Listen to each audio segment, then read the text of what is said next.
Good morning বন্ধুরা। এখন 6টা বাজে, 6টা 1-2 হবে হয়তো।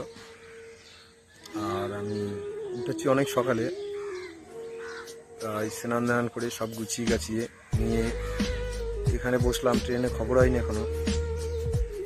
আর রেল লাইনের পাশে দেখুন এই পাতা আছে, শিলাপাড়, ওখানে অনেকে বসে, তা আমিও এখানে এসে বসলাম সামনের দিকে গিয়ে স্টেশনের দিকে। আর বন্ধুরা, সত্যি কথা কি, সকালবেলা খুব খারাপ লাগে একটাই কারণে। এই দেখুন, এখন বেরোচ্ছি আর সেই রাতে আসবো। আসার সময় খুব তাড়াহুড়ো করে আসি এই কারণে যে এত সকালে বাড়ির থেকে বেরোই, সারাদিন ছেলে মেয়ে বাড়িতে, ফ্যামিলি, কারোর মুখ দেখি না, তাই বাড়িতে আসার একটু তাড়াই থাকে।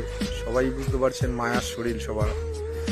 কিন্তু বন্ধুরা, বাড়িতে আসার পরে এত ভাবি যে সবার সাথে একটু ভালো ব্যবহার করব, বা যে ভালো হাসি খুশি দেখব। প্রতিদিন ওই দেখুন খবর হয়ে গেল, প্রতিদিন এসে বাড়িতে ছেলে মেয়ের কাণ্ড বা ফ্যামিলির চেঁচামেচি, আর ভালো লাগে না। সত্যি কথা বলতে স্বীকার করি, বা সত্যি কথা বলতে পছন্দ করি।